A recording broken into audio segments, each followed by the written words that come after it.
کہ آگ بھی ہے جو ابراہیم کا ایما پیدا آگ کر سکتی ہے انداز گل کا پیدا ہوتا ہے.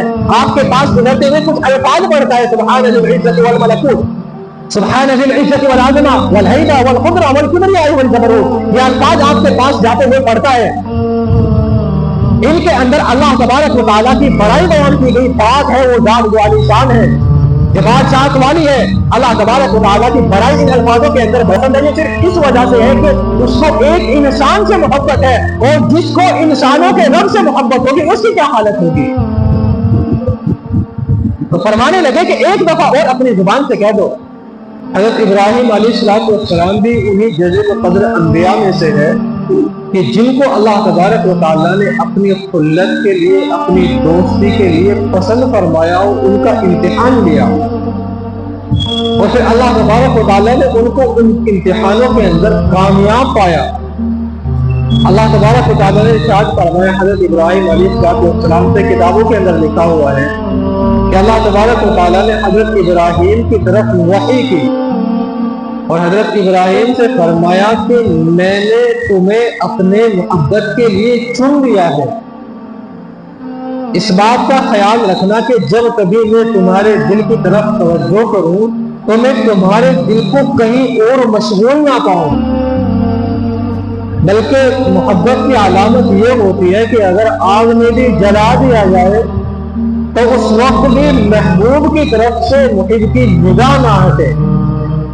اور ایک وقت آیا کہ اللہ تبارک و تعالیٰ نے اس کی قربانی اور ایسا امتحان لیا کہ آپ کو آگ میں ڈالا جا رہا ہے لیکن آپ کو اللہ کی محبت کے علاوہ کسی کی کوئی پرواہ نہیں تھی. تو حضرت ابراہیم علیہ السلام ان جلیل القدر انبیاء میں سے ہے کہ جن کو اللہ تبارک و تعالیٰ نے بڑے بڑے امتحانوں میں سرخ روئی عطا فرمائے کامیاب فرمایا. سب سے بڑا امتحان تو آپ کی بچپن سے شروع ہوتا ہے کہ آپ جس گھر میں پیدا ہوئے اس گھر کے اندر بتوں کی پوجا ہوتی تھی. اس گھر کے اندر بت باقاعدہ بیچے جاتے تھے. ان کے باپ بتوں کو بنا کے بیچتے تھے اور وہ خود بھی بتوں کو لے کے حضرت ابراہیم کو دیتے کہ ان کو جا کے بیچ دو. حضرت ابراہیم ان کو لے کے جاتے ویسے گھسیٹتے ہوئے تو لے دو اپنے لنگڑے گونگے بہرے معبود لے لو اپنے کہتے تھے. اللہ تبارک و تعالیٰ نے ان کے دل کے اندر ایمان کی روشن جلائی تھی اور کیونکہ معلوم تھا کہ یہ نبی بنیں گے تو شروع سے ہی بچپن سے ہی برائی کی نفرت دل کے اندر اتری ہوئی تھی. کسی غلط بات کو اور کسی بری بات کو پسند نہیں فرماتے تھے. زمانہ گزرتا گیا امتحانوں کے بہت وقت گزرتے گئے آپ کو بڑی پریشانی ہوتی رہی. اللہ تبارک و تعالیٰ نے فرمایا وَإِذِ ابْتَلَىٰ إِبْرَاهِيمَ رَبُّهُ بِكَلِمَاتٍ فَأَتَمَّهُنَّ کہ اس وقت کو یاد کرو جب ہم نے اپنے بندے ابراہیم کو چند باتوں میں آزمایا تھا اور آزمانے کے بعد کیا ہوا فَأَتَمَّهُنَّ کہ اس نے ان کو ساری باتوں کو پورا کر دیا. علماء فرماتے ہیں کہ فَأَتَمَّهُنَّ کا مطلب یہ ہے کہ یہ نہیں کہ صرف پورا کیا بلکہ 100% ان امتحانات میں آپ کھڑے اترے مکمل اترے. آپ ذرا سی بھی آپ نے ان میں اترنے میں کوئی لاپرواہی نہیں کی کہ آدمی نے امتحان کو دے دیا کہ آدمی نے امتحان 70% آدمی کی پوزیشن آئی 60% آئی نہیں بلکہ 100 کے 100% پوزیشن آئی. اللہ تبارک و تعالیٰ نے ایسے آزمائے پھر اللہ تعالیٰ نے فرمایا کہ تمہاری آزمائش ہے تمہارا امتحان ہے وہ کس لیے ہے انی جاعلک للناس اماما کہ ہم آپ کو لوگوں کے لیے مقتدا بنائیں گے. ہم لوگوں کے لیے آپ کو رہبر بنائیں گے جس کی لوگ اتباع کرے جس کی شریعت پر عمل کرے جس کو لوگ فالو کرے جس کی لوگ بات کو مانے. ہم آپ کو ایسا بنائیں گے. حضرت ابراہیم علیہ السلام کے ذہن میں خیال آیا. ہر انسان کے ذہن میں آتا ہے سوچتا ہے کہ چلو میرا کام ہو گیا تو میری اولاد کا کیا ہوگا. حضرت ابراہیم علیہ السلام فرمانے لگے یا اللہ ومن ذریتی کہ میری اولاد کہ آپ مجھے تو لوگوں کا مقتدا بنائیں گے مجھے لوگوں کا رہبر بنائیں گے میری اولاد کا کیا ہوگا. اللہ تبارک و تعالیٰ نے فرمایا کہ اولاد بھی بنے گی بس لا ینال عہد الظالمین کہ جو ظلم کرنے والے ہوں گے، جو وعدے کو توڑنے والے ہوں گے، اللہ تبارک و تعالیٰ کی نافرمانی کرنے والے ہوں گے، ان لوگوں کو یہ بات حاصل نہیں ہوگی کہ وہ لوگوں کے مقتدا بنے، لوگوں کو رہبر بنے۔ باقی جو اتباع کرنے والے ہوں گے، جو میرے فرما بردار ہوں گے، اللہ تبارک و تعالیٰ ان کو بھی مقتدا بنائے گا، ان کو بھی رہبر بنائے گا۔ اور چنانچہ ہوا بھی ایسا ہے کہ اللہ تبارک و تعالیٰ نے آپ کی اولاد میں سے نہ جانے کتنے انبیاء پیدا فرمائے۔ اللہ تبارک و تعالیٰ نے پھر آپ کو مختلف امتحانوں سے گزارا۔ سب سے پہلا امتحان تو یہی تھا کہ آپ اپنے قوم کے اندر تھے، ان کے قوم کے یہاں ایک شخص تھا جو اپنے آپ کو خدائی کا دعویٰ کرتا تھا، جو اپنے آپ کو بہت بڑا کہتا تھا، جو صرف اس کی خواہش یہ تھی کہ اس کی عبادت کی جائے، یا جو بت اس وقت کے لیے صرف ان کو پوجا جائے، اللہ کے ایک ہونے کی، اللہ کی وحدانیت کی، اللہ کی ربوبیت کا اقرار نہ کیا جائے، اس کی دعوت نہ دی جائے۔ چنانچہ سب لوگ وہاں پہ میلہ بڑھتا تھا، ایک سال میں کبھی ایک دفعہ میلہ بڑھا کرتا تھا۔ اچھا، جو پہلے جو میلے ہوا کرتے تھے وہ میلے بڑے اچھے ہوا کرتے تھے، ان کے اندر کوئی غلط چیزیں نہیں ہوا کرتی تھی۔ عام طور پہ وہ ایسے ہوتے تھے کہ آدمی جیسے ہمارے یہاں آج کل منڈیاں ہوتی ہیں، اس کی آسان سی مثال کہ کبھی جیسے مثال کے طور پہ جمعرات میں ہمارے یہاں پیٹ لگتی ہے کہ آدمی اپنی ضرورتوں کے سامان وہاں سے خرید کے لے آتے ہیں، اور آدمی کو ہر جگہ جانا، ہر سامان لینا، ہر چیز کو حاصل کرنا یہ میسر نہیں ہوتا تھا، بلکہ آدمی کو کبھی کبھی پریشانی ہوتی تھی۔ تو اسی لیے سال میں کبھی ایک دفعہ یہاں پر ایسے انتظام ہو گیا کہ کوئی چیز یہاں آتی، یہ ساری چیزوں کا انتظام ہوگا، لوگ اپنی ضرورتوں کی چیز وہاں سے جا کے خرید لیا کرتے تھے۔ چنانچہ میلے کا وقت آیا، اس میلے کے اندر وہ جو لوگ تھے وہ کچھ اپنے تیوہار بھی منایا کرتے تھے۔ ساری کی ساری قوم میلے کے اندر چلی گئی۔ حضرت ابراہیم علیہ السلام کو جب کہا گیا کہ آپ بھی چلے تو آپ نے کہا انی سقیم، فقال انی سقیم، کہ میں بیمار ہوں۔ وہ میلے کے اندر نہیں گئے، چونکہ میلے کے اندر کہیں بھی وہ برائی ضرور ہوتی ہے، تو اس برائی سے بچنے کے لیے، اپنے آپ کو برائی سے دور رکھنے کے لیے میلے کے اندر نہیں گئے۔ پوری قوم میلے کے اندر چلی گئی۔ وہاں پر ایک بہت بڑا بتخانہ بنا ہوا تھا، اس بتخانے کے اندر ان لوگوں نے بڑے بڑے ہر ہلکے کا کا بت رکھا ہوا تھا، اے سے لے کے زیر تک، چھوٹے سے لے کے بڑا، سب لکھے تھے اتنا یہ اتنا یہ اتنا یہ کام کرے گا، یہ کام کرے گا، فلاں یہ کام کرے گا، ہر کے بت رکھے ہوئے تھے وہاں پر۔ جب سب لوگ پوری قوم میلے کے اندر چلی گئی، حضرت ابراہیم علیہ السلام اس بتخانے کے اندر گئے اور ایک کلہاڑا لیا اور انہوں نے ہر سارے بتوں کو توڑ پھوڑ دیا۔ کسی کے ٹانگ توڑی، کسی کا ہاتھ توڑا، کسی کی گردنیں اڑا دی، کسی تاروں کو سب کو برابر کر دیا۔ صرف ایک بت کو چھوڑا جو سب سے بڑا تھا، اور وہ کلہاڑا اٹھا کے اس کے کندھے پہ رکھ دیا اور وہاں سے نکل گئے۔ جب قوم کے لوگ میلے سے واپس آئے اور انہوں نے آ کے بتخانے کی اپنے حالت دیکھی کہ ہمارے عبادت خانے کا کیا حال ہے، سارے بت ٹوٹے پھوٹے پڑے، کوئی لنگڑا، کوئی جو ہے وہ بازو کٹا ہوا، کوئی کیسے کے سارے اپائے ہوئے پڑے ہوئے، سب پریشان ہو گئے۔ یہ کس نے کیا، کس نے کیا، کس نے کیا؟ تو لوگوں کا ذہن گیا کہ ایک آدمی یہیں پر تھا، وہ میلے کے اندر نہیں گیا تھا، یہ اس نے کیا ہوگا کام، اور وہ کر بھی سکتا ہے کہ وہ ہمارے بتوں کی برائی کرتا ہے، وہ ان کو برا بنا کہتا ہے۔ جب ابراہیم کو بلایا گیا، ان کو کہا انت فعلت ھذا بآلہتنا، حضرت ابراہیم سے کہنے لگے کہ ہمارے بتوں کے ساتھ تم نے ایسا کیا ہے، ان کو توڑا پھوڑا تم نے ہے۔ یہ حضرت ابراہیم علیہ السلام یہاں پر بولنے لگے کہ تم ان سے ہی پوچھو نا، تم مجھ سے کیوں پوچھتے ہو؟ ان کے ساتھ کس نے ایسا کیا ہے، تم ان سے ہی پوچھو، مجھے کیا ضرورت ہے کہ میں بتاؤں؟ تمہارے معبود ہے، تم ان کو پوچھتے ہو، یہ تمہارے حاجت روا ہے، ساری ضرورتیں تم ان سے پوری کراتے ہو، ہر کام تمہارے انہی سے بنتے بگڑتے ہیں کہ تم ساری بات اپنے ان سے پوچھو۔ تو قوم کے لوگ کہنے لگے کہ ابراہیم تم کیسی بات کر رہے ہو؟ وہ کہنے لگے ما ہؤلاء ينطقون، کہ یہ تو بول نہیں سکتے، تم کیسی بات کر رہے ہو؟ تم ان سے پوچھے، ہم ان سے سوال کریں۔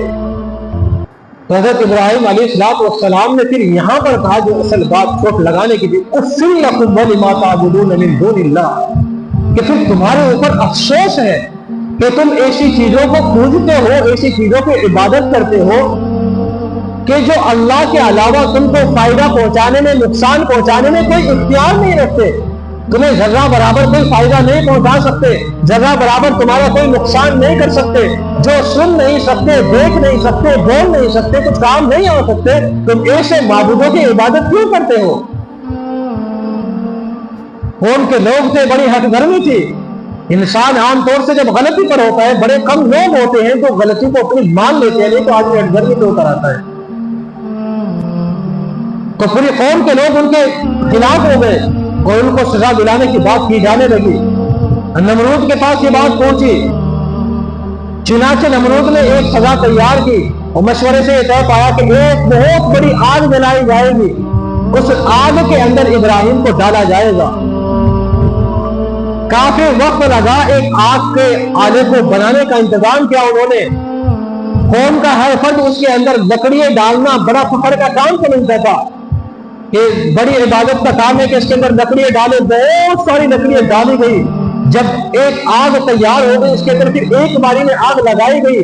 جب آگ ایسی تیار ہو گئی کہ جس کے شعلے آسمان کو چھو رہے تھے، جس کی لپٹیں دور دور تک پہنچ رہی تھی، پھر ہوا کہ حضرت ابراہیم کو آگ کے اندر ڈال دیا جائے۔ لیکن اب بات یہ پیش آئی کہ ابراہیم کو آگ میں ڈالا کیسے جائے گا؟ آگ اتنی دور دور تک جا رہی ہے کہ آگ کے قریب نہیں جایا جاتا، اس کی لپٹیں بڑی دور دور تک جا رہی تھی، آگ کے قریب کوئی انسان بھٹک نہیں سکتا تھا، اس کے اوپر سے کوئی چیز گزر رہی تھی تو وہ جل کے اس میں گر رہی تھی کہ آگ میں ڈالے گا کون ان کو؟ چنانچہ شیطان نے نمرود کے ذہن میں آ کے یہ بات ڈالی کہ ان کو ایک آلہ بنایا جائے، جس کو ہمارے یہاں گوبے کی شکل میں بولتے ہیں، ایک آلہ بنایا جائے، دور سے ہی اس میں بٹھا کر ان کو آگ میں پھینک دیا جائے۔ چنانچہ ایسا ہی کیا گیا۔ آپ کو آگ کے اندر پھینکنے کے لیے تیاری ہونے لگی۔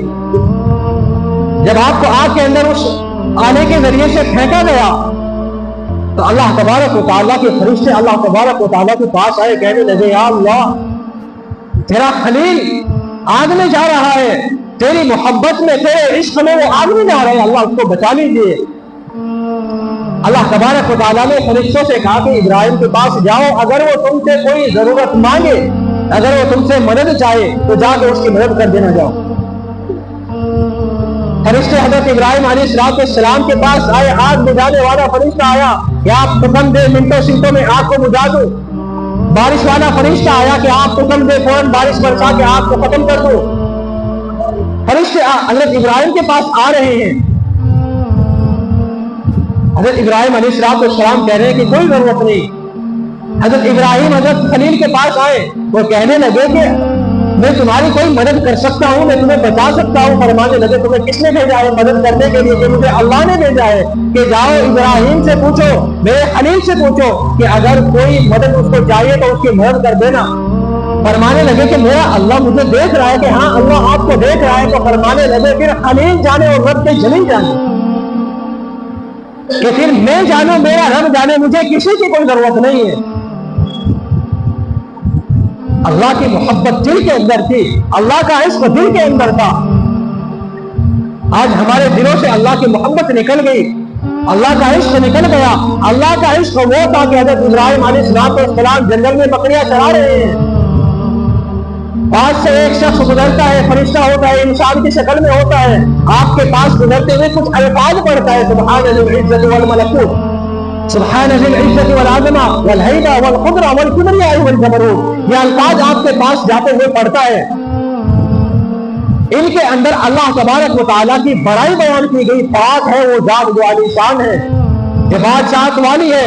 اللہ تبارک و تعالیٰ کی بڑائی ان الفاظوں کے اندر بیان کی گئی۔ حضرت ابراہیم علیہ السلام کے کانوں کے اندر جب یہ الفاظ پڑھے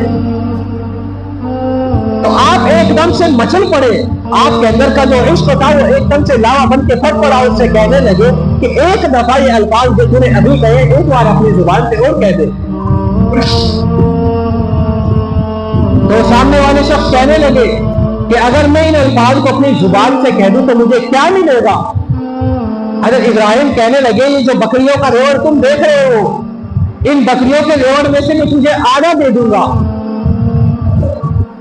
اس شخص نے وہ الفاظ پھر کہے، حضرت ابراہیم علیہ السلام کا دل پھر مچل اٹھا محبت کے اندر۔ کہ محبوب کی بڑائی سنی ہے، جب انسان کو کسی سے محبت ہوتی ہے تو اس کے تذکرے کرنا آدمی بڑا پسند کرتا ہے۔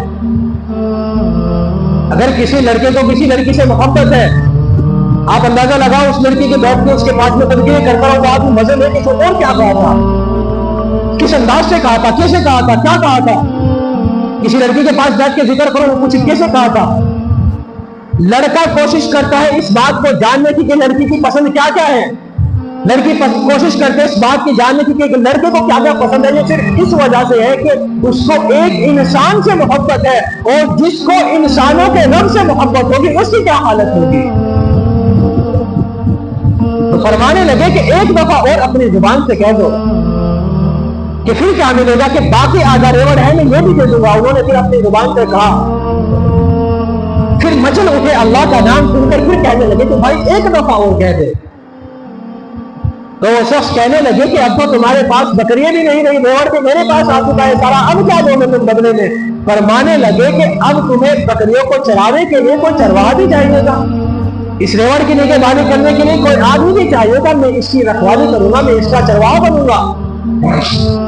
تو شخص فرمانے لگے کہ ابراہیم تمہیں مبارک ہو، اللہ تبارک و تعالیٰ نے مجھے تمہارا امتحان دینے کے لیے بھیجا ہے کہ جاؤ میرے خلیل کے پاس جاؤ اور میرا نام لو، دیکھو میرے نام کی کیا خریداری کرتا ہے، کیا بولی لگاتا ہے، کہ تمہیں مبارک ہو، تم امتحان میں کامیاب ہو گئے۔ اللہ سے محبت تھی، آگ کے اندر چلے جا رہے ہیں، لیکن فرشتے مدد کے لیے کسی سے کوئی ضرورت نہیں کہ میرا رب مجھے دیکھ رہا ہے کہ میں جانوں میرا رب جانے۔ جب یہ فرمایا تو اللہ تبارک و تعالیٰ نے ارشاد فرمایا یا نار کونی بردا وسلاما علی ابراہیم، کہ اے آگ میرے ابراہیم پر ٹھنڈی ہو جا، اور ٹھنڈی بھی کیسی ہو کہ زیادہ ٹھنڈ ہو تو آدمی کو تکلیف ہوتی ہے، سلامتی والی ہو، آرام پہنچانے والی ہو، سکون دینے والی ہو، تکلیف پہنچانے والی نہ ہو۔ ایسی آگ اللہ تبارک و تعالیٰ نے بنایا کہ آج بھی ہے جو ابراہیم کا ایما پیدا آگ کر سکتی ہے انداز گل کا پیدا۔ کہ اللہ تبارک و تعالیٰ نے امتحانوں میں وہ صرف کوئی عطا فرمائی تھی، ہمیں بھی ضرورت ہے کہ ہم اپنے دلوں کے اندر اللہ کی محبت کو اتارے، اللہ کے نبی کی سنتوں کی محبت کو اتارے، دین کی محبت کو اپنے دلوں کے اندر اتارے۔ کامیابی صرف اسی کے اندر چھپی ہوئی ہے اور کوئی نہیں ہے۔